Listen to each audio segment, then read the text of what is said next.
last 2 days, I've had the opportunity of being in two different places.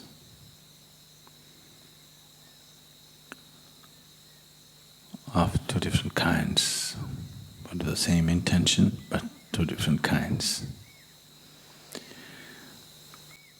I was at the Thanjavur temple, and yesterday I was also at the Gangaikunda, Cholapuram.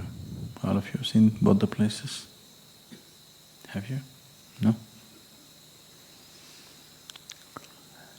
So Thanjavur is a temple where externally they managed to build a magnificent temple of phenomenal beauty and proportion. 1,000 years ago, when there were no machines, there were no cranes, when there were no vehicles to transport huge rocks that were necessary to build this temple. All by the dint of man's effort.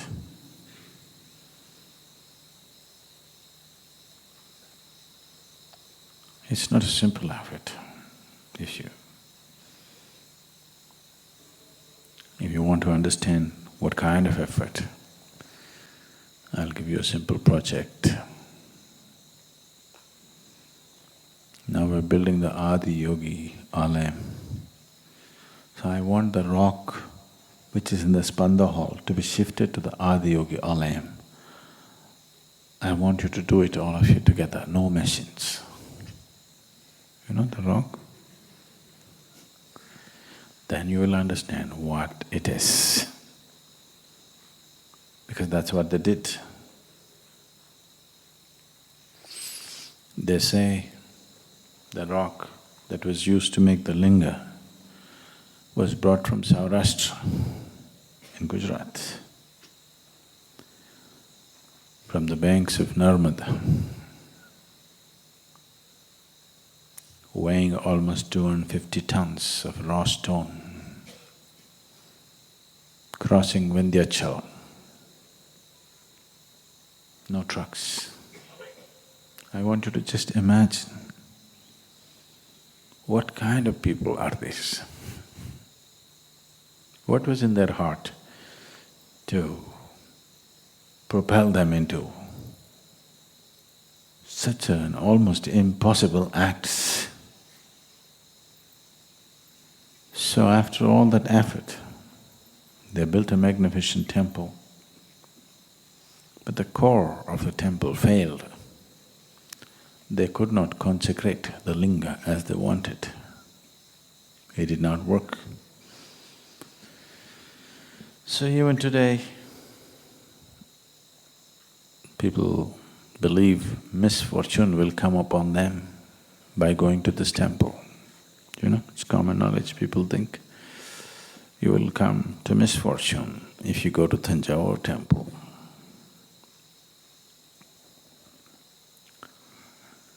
Which is not wholly correct, but partially correct, because it's a kind of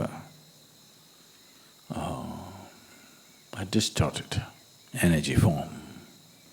It did not find completion.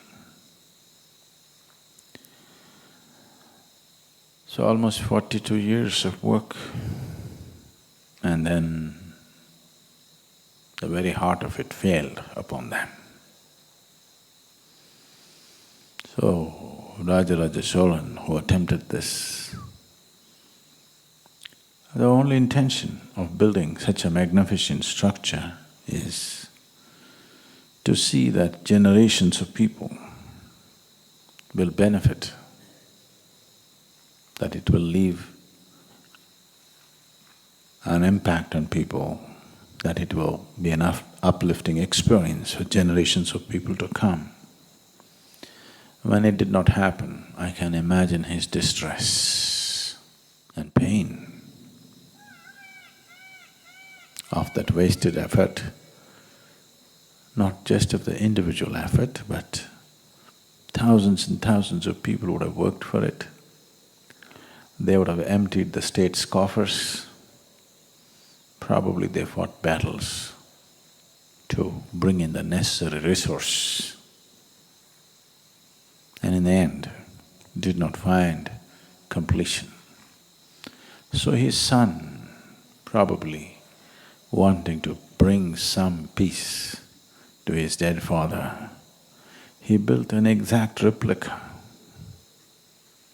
of that temple, but he did not have the courage to attempt the same scale, probably for practical purposes. He brought down the size considerably, attempted similar thing, trying to do it in a much faster time span. So, making it into not so glorious work of art, but functionally as good. So the temple structure did not turn out as it should have. They piled up rock and built it. Structurally it's good, but in terms of aesthetics they could not match Thanjavur temple. But they managed to consecrate the linga. So one place where there is grandeur and beauty on the outside, but the inner core did not work. Another place, there is inner strength, but there is no grandeur and beauty on the outside. This has been the story of the world in many ways. Where there is outside well-being and affluence, inner emptiness, where there is inner strength and beauty, poverty and other kinds of things where the outside is not taken care of. A time has come in terms of where the world is, that in terms of the outside situations, we are capable like never before as human beings. We are capable of doing things which were unimaginable 100 years ago. Now that we have an external capability of this kind, it's extremely important that we don't become another Thanjavur as each individual. Outside beautiful, inside empty. As individual people, as societies, as nations, as humanity, we should not end up like this unfinished temple. And I was trying to go through the whole drama. In my mind, I was trying to go through the whole drama, what it would have taken for them to build this temple and how it would have felt to see it incomplete, and how much pain this young king, Rajaraja Cholan's son, must have borne to hurriedly try to put up another temple which is of similar design but of a much smaller scale, and trying to bring it alive. The whole drama, I tried to play it in my head and it's quite a drama. It's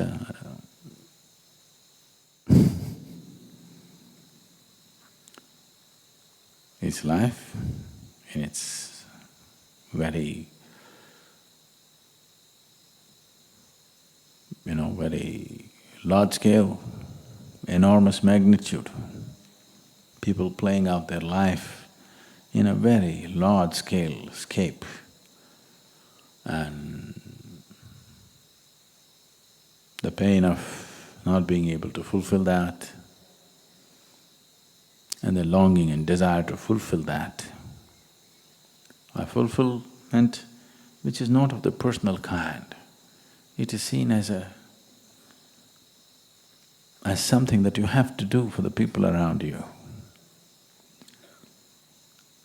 This is a struggle and a pain and the fulfillment that every human being who longs to create something of phenomenal proportions to happen in this world,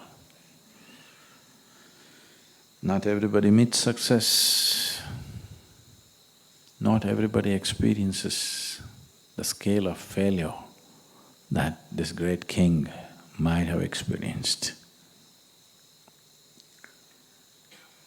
So, at this juncture, where humanity is compelled to make decisions about scaling down their exterior,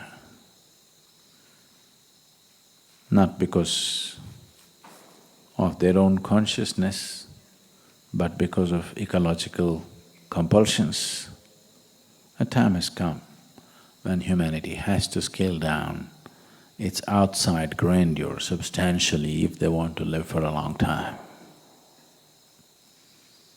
If we as a species, if we as a race have to exist on this planet for long enough, a time has come we have to cut down our plans for the outside.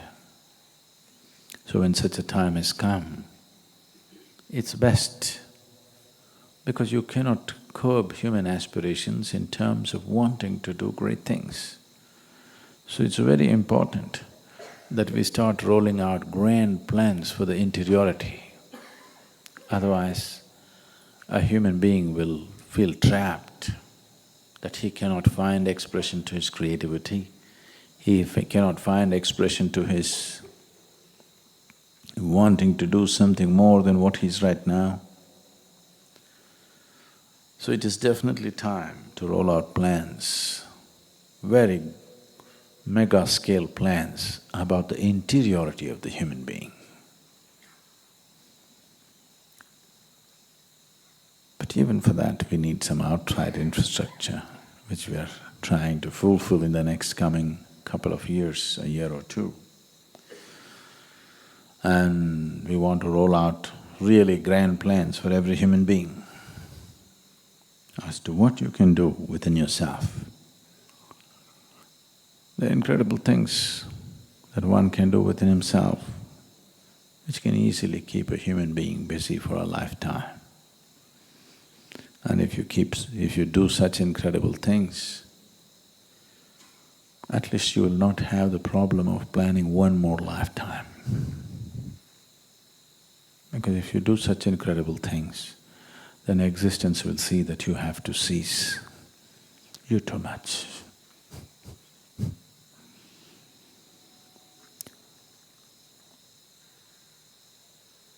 We need lots of people right now at this juncture to stand up. It doesn't matter what you're capable of, what you're not capable of. All that it takes is, because as far as I'm concerned, I'm not concerned about people's talent. We know how to manufacture talent. But that is possible only if you subject yourself without any will of your own to the process. We can make anything out of you. We have the necessary technology, so we are not really looking for talent. If you have talent, it's useful. If you don't have any, but if you have unwavering commitment or devotion, you're much more useful, because now talent can be manufactured, anything can be built. If you have that one steady foundation in you, that your commitment and devotion does not waver, if that one foundation is there, we can build any kind of structure upon that. I'm looking forward to see a display of that kind of commitment and devotion in the coming few months, because we're looking at building things which will be of immense value to human life on this planet. But that cannot be done without the fundamental stability that the focus of your life does not change even for a moment. If it changes, it loosens everything. You cannot build